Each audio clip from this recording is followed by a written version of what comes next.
Halo Universe, Assalamualaikum warahmatullahi wabarakatuh. Perkenalkan, nama saya Adil Riani Arruan Solo. Saya salah satu mahasiswa di Universitas Fajar Makassar, program studi S1 Akuntansi. Nah, di prodi akuntansi ini banyak hal yang bisa kita pelajari. Misalnya perpajakan. Nah, perpajakan ini sangatlah penting. Kenapa?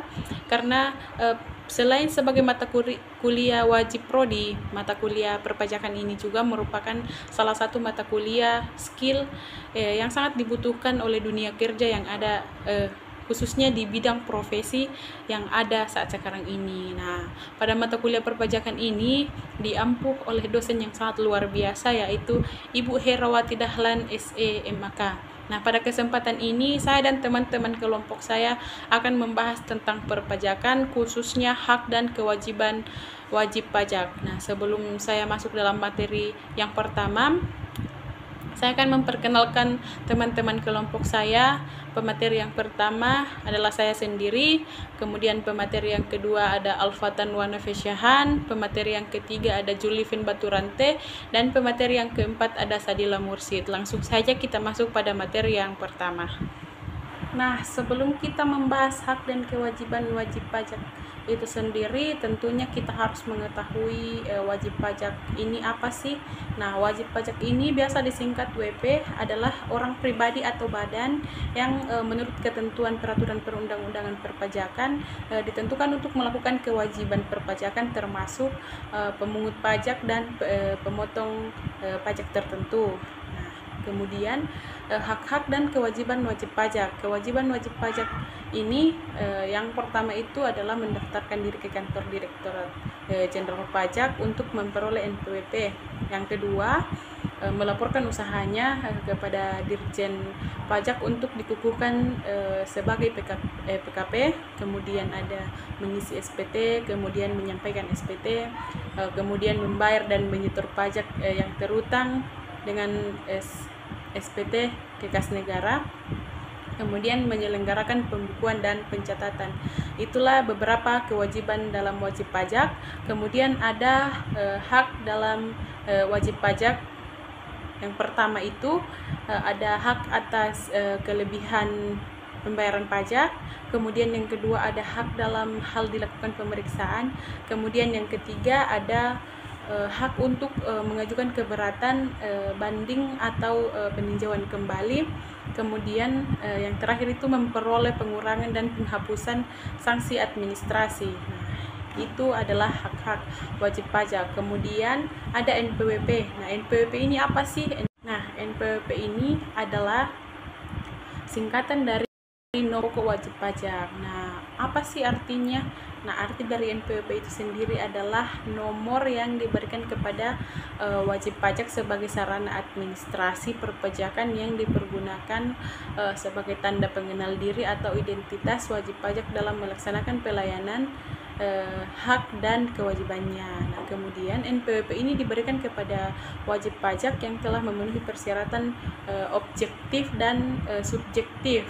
Nah, sebagaimana telah diatur dalam peraturan perundang-undangan perpajakan. Nah, NPWP ini tidak berubah meskipun wajib pajak ini pindah ke tempat tinggal atau tempat kedudukan atau mengalami pemindahan tempat yang sudah terdaftar seperti itu. Nah, kemudian yang berikutnya, siapa aja sih yang wajib mendaftarkan diri di NPWP itu sendiri? Nah, yang wajib mendaftarkan diri itu yang pertama adalah WP orang pribadi yang menjalankan usaha atau pekerjaan bebas. Nah, kemudian yang kedua ada WP badan.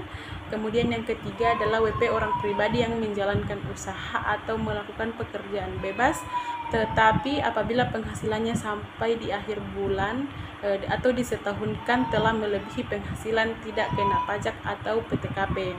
Kemudian selanjutnya ada BUT atau bentuk usaha tetap.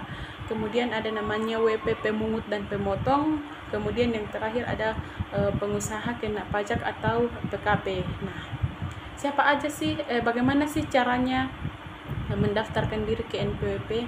Nah, seperti yang saya bilang tadi, yang wajib mendaftarkan diri ke NPWP itu ada badan atau orang pribadi di wilayah tempat kedudukan atau orang pribadi di wilayah tempat tinggal. Itu harus mempunyai syarat objektif dan syarat subjektif untuk bisa melakukan pendaftaran diri ke NPWP. Nah, kemudian selanjutnya kalau syarat objektif dan syarat subjektifnya ini sudah terpenuhi, itu boleh langsung menuju ke kantor pelayanan pajak untuk dibuatkan NPWP. Nah, seperti itu dari saya. Kemudian materi selanjutnya akan dilanjutkan oleh teman kelompok saya. Saya persilakan. Oke, terima kasih Adel Riani atas pemaparan materinya. Sebelum kita melanjutkan materinya, perkenalkan, nama saya Alfatan. Materi yang akan selanjutkan adalah manfaat dari NPWP. Nah, manfaat yang kita dapat dari NPWP yaitu yang pertama adalah pengembalian pajak berdasarkan kredit pajak fiskal luar negeri Undang-Undang Nomor 36 Tahun 2000 dan berasal dari PPH. Yang kedua adalah pengajuan SIUP, yaitu SIUP adalah surat izin untuk mendirikan usaha perdagangan. Dan yang ketiga adalah pembuatan rekening di bank. Yang keempat adalah pembuatan paspor, dan yang terakhir adalah pengajuan kredit bank. Nah, pengkreditan pajak luar negeri berdasarkan Undang-Undang PPH Pasal 24, yaitu merupakan pajak yang terutang atau dibayarkan di luar negeri atas penghasilan yang diterima atau diperoleh dari luar negeri, yang boleh dikreditkan terhadap pajak penghasilan yang terutang atas seluruh penghasilan wajib pajak dalam negeri. Nah, selanjutnya adalah arti nomor yang ada dalam NPWP. Nah, dalam NPWP terdiri atas 15 digit, yaitu yang 9 digit pertama merupakan kode wajib pajak dan 6 digit berikutnya merupakan kode administrasi perpajakan. Nah, pada bagian pertama termasuk adalah bagian angka pertama itu terdiri atas identitas wajib pajak. Nah, yang terdiri dari 01 sampai 03 dan 21 yaitu wajib pajak badan hukum. Nah, yang 04 dan 14 dan 24 itu wajib pajak yang berasal dari orang pribadi. Nah, kalau jika angkanya 00 dan 20 berarti mereka adalah wajib pajak bendaharawan. Nah, yang selanjutnya yaitu nomor registrasi atau urut terdaftar. Nah, yang ketiga bagian selanjutnya adalah kode KPP. Nah, dan bagian paling terakhir adalah kode yang terdaftar dari pusat atau cabangnya itu. Nah, dalam perkodeannya itu ada termasuk 0000, 000. Nah, itu adalah bagian dari pusatnya. Kalau 001 dan seterusnya itu berasal dari cabangnya. Nah, fungsi NPWP terdiri atas dua, yaitu sarana dalam administrasi perpajakan, dan yang kedua adalah tanda pengenal atau identitas wajib pajak dalam melaksanakan hak dan kewajiban perpajakannya. Di sini juga fungsi NPWP itu sebagai tanda pengenal bagi kita dalam melakukan pembayaran pajak. Itu kayak sama saja seperti halnya tanda pengenal kita dalam dunia perpajakan. Nah, pasti dalam benak kita bagaimanakah caranya kita mendaftarkan kita sebagai wajib pajak. Nah, dalam pendaftaran NPWP pertama itu kita melalui dari KPP. Nah, setelah dari KPP kita akan melakukan pengisian formulir pendaftaran. Nah, dengan melampirkan fotokopi tanda pengenal dan fotokopi surat keterangan atau surat keputusan dari kantor. Nah, bagi wajib pajak orang pribadi atau non usahawan ditambahkan surat keterangan tempat usaha dan instruksi paling rendah kelurahan bagi wajib pajak orang pribadi atau usahawan, ditambah akta pendirian perusahaan bagi wajib pajak badan hukum. Nah, setelah kita mendapatkan NPWP, pasti kita sudah mendapatkan kewajiban di dalamnya. Nah, kewajiban setelah memperoleh NPWP itu yang pertama adalah kewajiban sehubungan dengan masa pajak penghasilan atau PPH. Nah, yang terdiri dari SPT masa. Yang kedua adalah SPT tahunan dari badan atau orang pribadi atau pasal 21. Nah, dan yang ketiga adalah pelunasan utang pajak. Yang kedua adalah kewajiban sehubungan dengan PPN dan PPNBM, yakni melakukan pembayaran atau penyetoran PPN atau PPNBM yang telah dipungut. Selanjutnya adalah membuat faktur pajak dan mengisi SPT masa PPN dan melaporkannya ke KPP. Yang terakhir adalah kewajiban kita sebagai wajib pajak adalah melakukan pembukuan dan pencatatan atas pajak yang kita dibebankan kepada kita. Oke, mungkin sekian dari pemaparan saya. Akan dilanjutkan lagi oleh Saudari Juliven. Thank you. Ya baik, saya Juliven Baturante akan melanjutkan materi dari Kak Alfatan mengenai kewajiban dan pembukuan atau pencatatan. Yang pertama, pembukuan adalah suatu proses pencatatan yang dilakukan secara teratur untuk mengumpulkan data dan informasi keuangan yang meliputi harta, kewajiban, modal, penghasilan, dan biaya, serta jumlah harga peroleh dan penyerahan barang atau jasa yang ditutup dengan menyusun laporan keuangan berupa neraca dan laporan laba rugi untuk periode tahun tersebut. Yang kedua, pencatatan terdiri atas data yang dikumpulkan secara teratur tentang peredaran atau penerimaan bruto dan atau penghasilan bruto sebagai dasar untuk menghitung jumlah pajak yang terutang, termasuk penghasilan yang bukan objek pajak dan atau yang dikenakan pajak yang bersifat final. Yang ketiga, WP orang pribadi yang melakukan kegiatan usaha atau pekerjaan bebas dan WP badan di Indonesia wajib penyelenggaraan pembukuan. Yang keempat, WP orang dikecualikan dari wajib penyelenggaraan pembukuan, tetapi wajib melakukan pencatatan adalah WP orang pribadi yang dilakukan kegiatan usaha atau pekerjaan bebas yang sesuai dengan ketentuan peraturan perundang-undangan perpajakan diperoleh menghitung penghasilan neto dengan menggunakan normal penghitungan penghasilan neto dan WP orang pribadi yang tidak melakukan kegiatan usaha atau pekerjaan bebas. Syarat-syarat pembukuan atau pencatatan. Yang pertama, diselenggarakan dengan tidak baik dan mencerminkan keadaan atau kegiatan usaha yang sebenarnya. Yang kedua, harus diselenggarakan di Indonesia dengan menggunakan huruf Latin, langkah Arab, satuan mata uang rupiah, dan disusun dalam bahasa Indonesia atau dalam bahasa asing diizinkan oleh Menteri Keuangan. Yang ketiga, pembukuan sekurang-kurangnya terdiri atas catatan mengenai harta, kewajiban, modal, penghasilan, dan biaya serta penjualan pembelian sehingga dapat dihitung, serta pajak yang terutang. Yang keempat, pembukuan dengan menggunakan bahasa asing dan atau mata uang asing selain rupiah dapat diselenggarakan WP setelah mendapat izin Menteri Keuangan.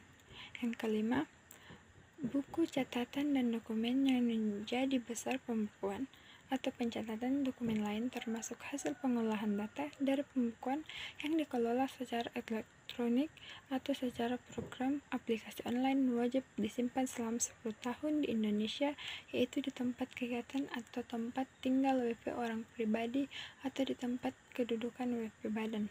Yang keenam atau yang terakhir, pembukuan diselenggarakan dengan prinsip taat azas dan dengan setel kas perubahan metode pembukuan dan atau tahun buku harus mendapat persetujuan dari Dirjen Pajak. Sanksi tidak melakukan pembukuan atau pencatatan. Tidak mengadakan pembukuan atau pencatatan pajak yang terutang ditetapkan dengan SKP ditambah sanksi administrasi berupa kenaikan sebesar 100% dan khusus untuk PPh pasal 29 ditambah kenaikan sebesar 50%. Selanjutnya, setiap orang yang sengaja memperhatikan pembukuan pencatatan atau dokumen lain yang palsu atau dipalsukan seolah-olah benar atau tidak menggambarkan keadaan sebenarnya, tidak menyelenggarakan pembukuan atau pencatatan di Indonesia, tidak memperhatikan atau tidak menjaminkan buku catatan atau dokumen lain, tidak menyimpan buku catatan atau dokumen yang menjadi dasar pembukuan atau pencatatan dan dokumen lain, termasuk hasil pengolahan data dari pembukuan yang dikelola atau diselenggarakan secara program online di Indonesia, dipidana penjara paling singkat 6 bulan dan paling lama 6 tahun, dan denda paling sedikit 2 kali jumlah pajak terutang yang tidak atau kurang dibayar, dan paling banyak 4 kali jumlah pajak terutang yang tidak atau kurang dibayar. Pidana menjadi 2 kali sanksi pidana apabila seorang melakukan lagi tindakan pidana bidang perpajakan sebelum lewat 1 tahun perhitungan sejak selesainya menjalani pidana penyelenggaraan yang dijatuhkan. Penghapusan NPWP. Apabila Anda sebagai wajib pajak sudah tidak memenuhi persyaratan subjek dan objektif, dapat mengajukan penghapusan NPWP dengan cara menyampaikan permohonan secara tertulis ke kantor pelayanan pajak tempat Anda terdaftar, baik secara langsung maupun pos atau jasa ekspedisi. Dokumen yang diajukan dalam rangka penghapusan nomor pokok wajib pajak adalah yang pertama, formulir permohonan penghapusan NPWP, dan yang kedua, dokumen pendukung sesuai dengan kondisi wajib pajak sebagai berikut. Oke, terima kasih ya Julivan atas pemaparan materinya. Nah, mungkin saya akan melanjutkan lagi dalam penghapusan NPWP itu dokumen pendukung yang sesuai dengan kondisi wajib pajak, yaitu sebagai berikut. Yang pertama adalah wajib pajak orang pribadi yang telah meninggal dunia dan tidak meninggalkan warisan. Yang kedua adalah wajib pajak orang pribadi yang telah meninggalkan Indonesia untuk selama-lamanya. Ini maksudnya kayak orang sudah berpindah kewarganegaraan. Nah, yang ketiga adalah wanita kawin yang sebelumnya telah memiliki NPWP dan ingin melaksanakan kewajiban perpajakannya yang digabungkan dengan NPWP suaminya. Yang keempat adalah wajib pajak orang pribadi yang berstatus sebagai pengurus, komisaris, pemegang saham atau pemilik atau pegawai dan penghasilan netonya tidak melebihi PTKP. Yang kelima adalah anak yang belum berumur 18 tahun dan belum pernah menikah yang telah memiliki NPWP dan ingin melaksanakan kewajiban perpajakannya digabungkan dengan kepala keluarga. Yang keenam adalah wajib pajak warisan belum terbagi dalam hal warisan yang telah selesai dibagi. Yang ketujuh adalah wajib pajak badan dilikuidasi atau dibubarkan karena penghentian atau penggabungan usaha. Yang kedelapan adalah wajib pajak bentuk usaha tetap yang telah menghentikan kegiatan usahanya di Indonesia. Yang kesembilan adalah instansi pemerintah yang sudah tidak memenuhi persyaratan sebagai pemotong dan atau pemungut pajak. Dan yang terakhir adalah wajib pajak yang memiliki lebih dari 1 NPWP, tidak termasuk NPWP cabang. Nah, jangka waktu penyelesaian permohonan penghapusan nomor NPWP atau nomor pokok wajib pajak adalah paling lama 6 bulan untuk wajib pajak pribadi, wajib pajak warisan belum terbagi, dan wajib pajak instansi pemerintah, dan 12 bulan untuk wajib pajak badan setelah penerbitan bukti penerimaan suara atau bukti penerimaan elektronik. Nah, pada penghapusan nomor pokok wajib pajak dimaksudkan untuk kepentingan administrasi perpajakan dan tidak menghilangkan hak dan atau kewajiban perpajakan yang harus dilakukan oleh wajib pajak. Nah, kita ke materi perbedaan kewajiban pajak antara wajib pajak dalam negeri dan wajib pajak luar negeri. Nah, pada wajib pajak dalam negeri, yang pertama dikenakan pajak atas penghasilan baik yang diterima atau diperoleh di Indonesia dan di luar Indonesia. Sedangkan pada wajib pajak luar negeri dikenakan pajak hanya atas penghasilan yang berasal dari sumber penghasilannya di Indonesia. Perbedaan kedua yaitu pada wajib pajak luar negeri adalah dikenakan pajak berdasarkan penghasilan netonya. Sedangkan wajib pajak luar negeri dikenakan pajak berdasarkan penghasilan bruto. Yang ketiga adalah tarif pajak yang digunakan adalah tarif pajak umum atau tarif Undang-Undang PPh pasal 17 dan tarif PPh final PP 4 ayat 2. Sedangkan pada wajib pajak luar negeri tarif pajaknya yang digunakan adalah tarif khusus PPh pasal 26. Nah, yang keempat yang membedakan kewajiban pajak dari dalam negeri dan luar negeri yaitu pada wajib pajak dalam negeri, mereka wajib menyampaikan SPT-nya, sedangkan di luar negeri tidak wajib menyampaikan SPT. Yang kelima, dalam wajib pajak dalam negeri harus wajib mempunyai NPWP, sedangkan di wajib pajak luar negeri tidak wajib memiliki NPWP. Yang keenam adalah pajak dalam negeri mempunyai hak mengajukan keberatan dan banding, sedangkan wajib pajak luar negeri tidak mempunyai hak untuk mengajukan keberatan dan banding. Yang ketujuh, yang membedakan pajak dalam negeri ialah diwajibkan menyelenggarakan pembukuan dan pencatatan, sedangkan wajib pajak luar negeri tidak mempunyai kewajiban untuk menyelenggarakan pembukuan dan pencatatan. Yang kedelapan, wajib pajak dalam negeri, subjek pajaknya mendapat pengurangan beban PTKP, sedangkan wajib pajak luar negeri tidak dapat pengurangan PTKP.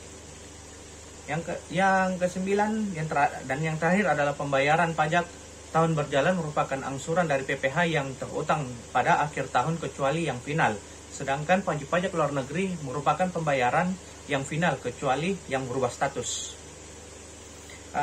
Terima kasih atas